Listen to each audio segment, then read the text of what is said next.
Hi guys and welcome. Thank you for joining me. This video is going to be about the amazing drum clinic I did on Monday the 3rd of June, so just a few days ago, through Ian Richards and Andy at Salop Music, which is up in Shrewsbury.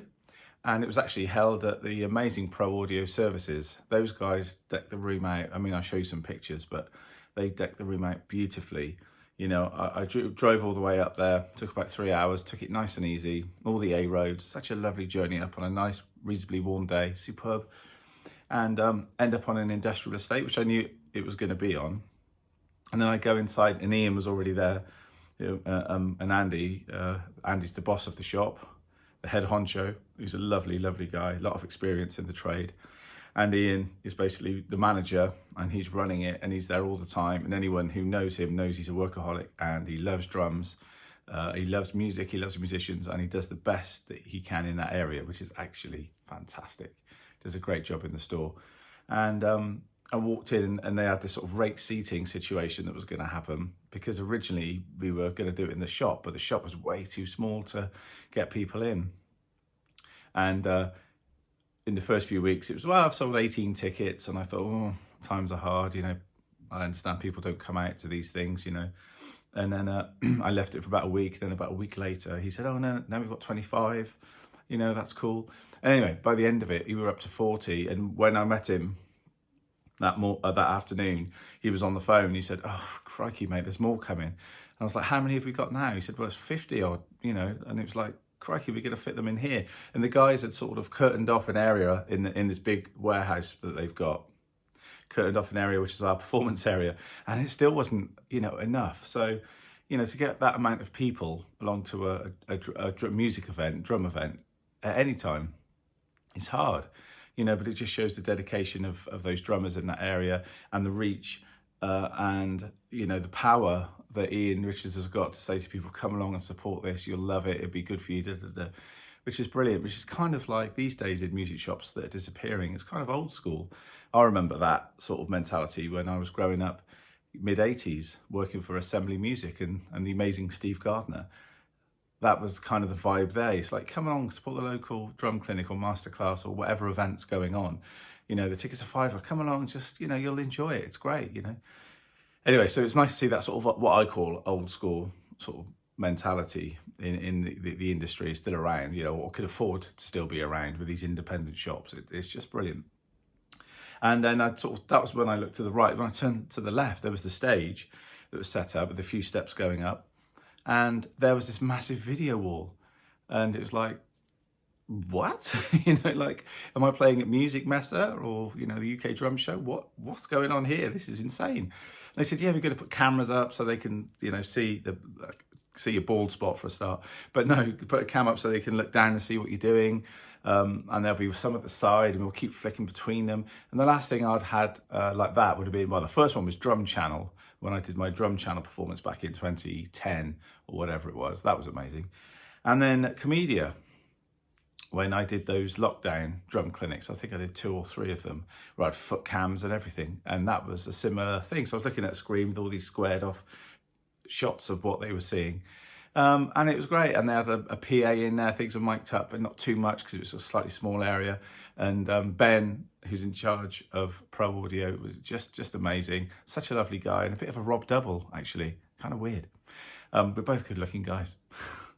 And Callum was doing the sound, and we had Connor, who was dealing with the video wall. And they said, listen, give us some images of touring and gigs and so on and so forth. So I gave them some pictures that I put up and talk about briefly, you know, of the kits and at the festivals with Susie and Lorena, and some of my vintage kits and all that sort of stuff. So in that sort of stuff, when you're a clinician, when you go along, you expect just a room, your drum kit, some seats with some people, maybe some tea and coffee, and that's it. And there's nothing wrong with that. That's a really good setup because people are there not to have a rock and roll show.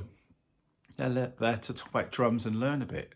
But on Monday, we had all of that. We had a real show, plus the educational bit, tea and coffee, quavers, chocolate buttons, all good.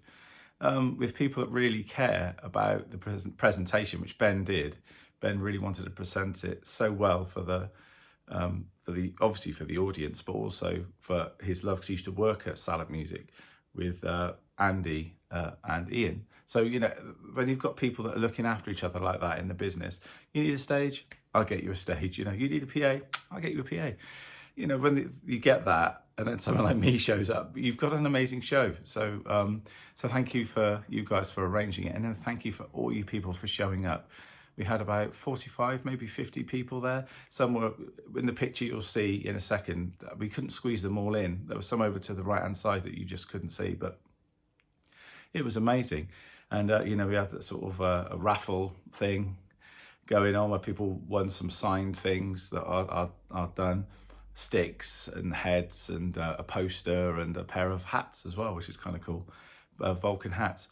And yeah, people didn't ask many questions, but that's okay. They were really enjoying it. And at the interval, which I always play too long and talk too long, as you know, but they were saying really good things. I could feel it was a positive energy in the room, because sometimes before you go out and you start, you know, you're in the car park or in another room, sort of just winding down for a little minute. And I was on the phone to my girlfriend, and you know, you get a little bit edgy, because you know that all the things you want to present, because I've been doing it so long, I've got so many different things I can pull from.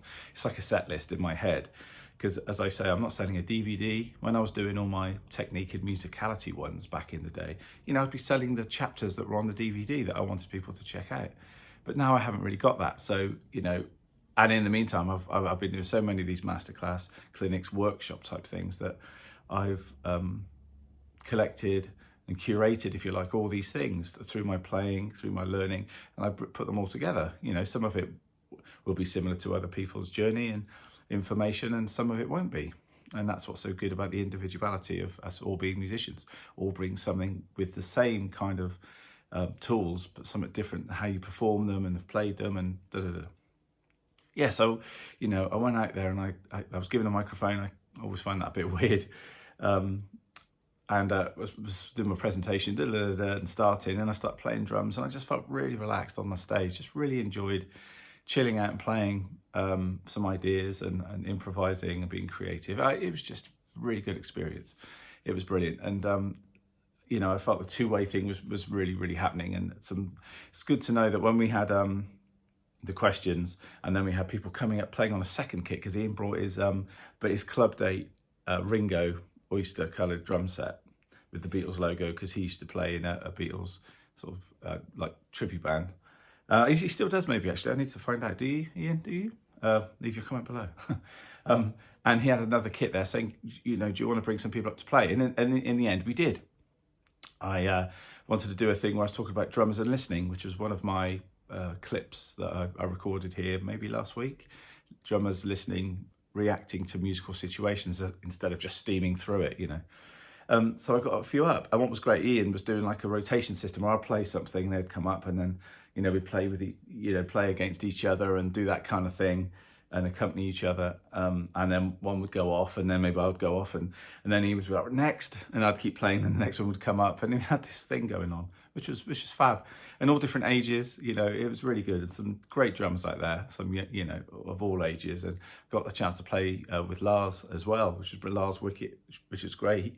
We've done like one of his podcast things before, but now he was actually on the kit and playing. It was lovely, you know, really good trading. None of it was ego. None of it was like, oh, I'm on the stage now, so, you know, I'm going to try and blast you away, or, you know, oh, you've got that, have you? I'm going to come back with this. You know, none of that. As I've said before, I don't like those sort of drum battle things. It's not personally where I think creativity and good vibes live, particularly. You know, I mean, it probably sells tickets and sells records and DVDs and video clips, but it's not where it's at for me.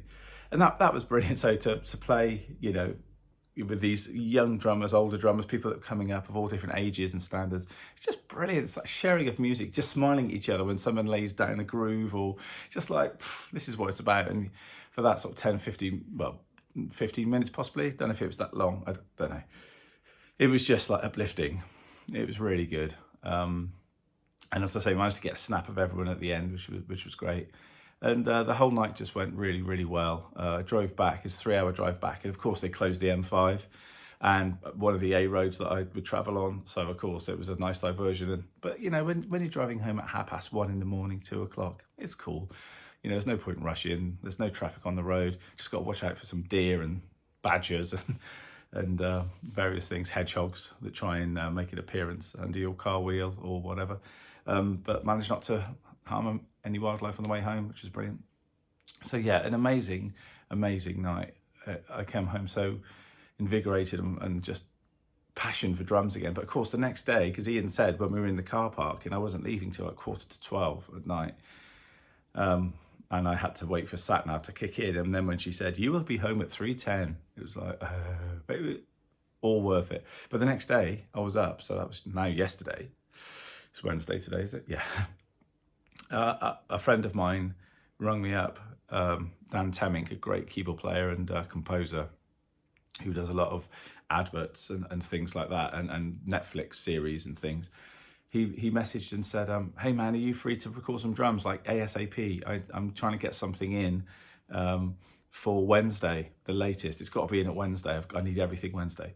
And I was like, well, you know, he phoned me. I said, actually, I'm in the studio tomorrow with Little Men. I'm doing some production and some drumming. So the kit will be set up. So it was one of those things of like, you know, Mission Impossible, trying to get this thing done. And yeah, it was great. It's like a big band feel, kind of La La Land vibe. 1 minute, of course, piece of music, so it's an advert, very, very short.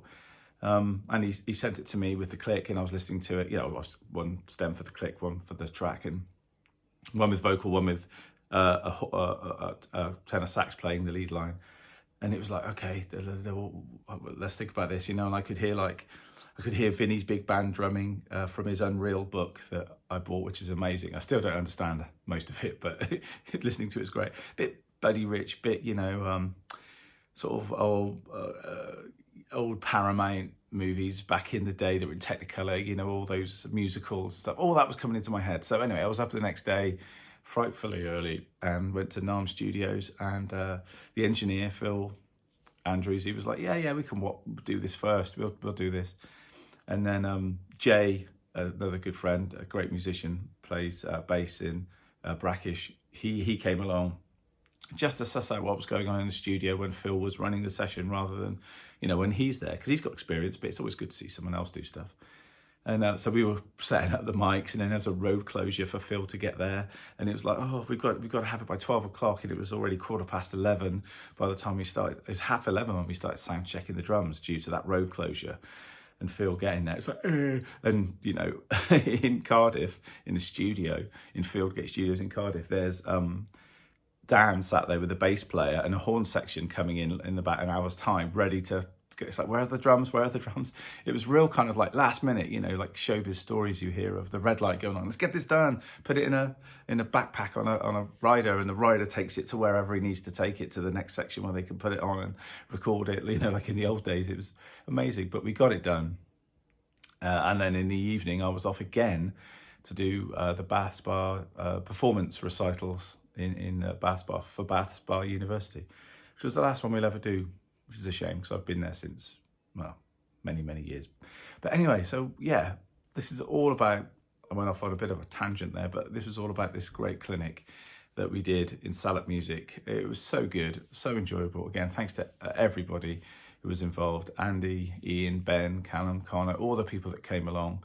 You're all legends. It was great. And remember, any people that came along, if you want lessons, obviously it's a long way to go. I do online lessons, so any of you who have been contacting me, and I think I've told you this, if you want any mentoring or whatever, then just let me know, give me a shout. And thanks for watching, you guys. And if you're in an area up north, I am going to be booking more when I come back from Lorena's tour. I'm going to be looking at booking some up in the north, because I know some people are like, you never come up here, we never see you. And I made some new fans when I did the Ringo thing, so don't worry guys, it's going to happen. I just need to plan it with some music shops and make it like a little string of dates, so when I'm up there I can just flit around and then come back down again, because it's a long way to go up.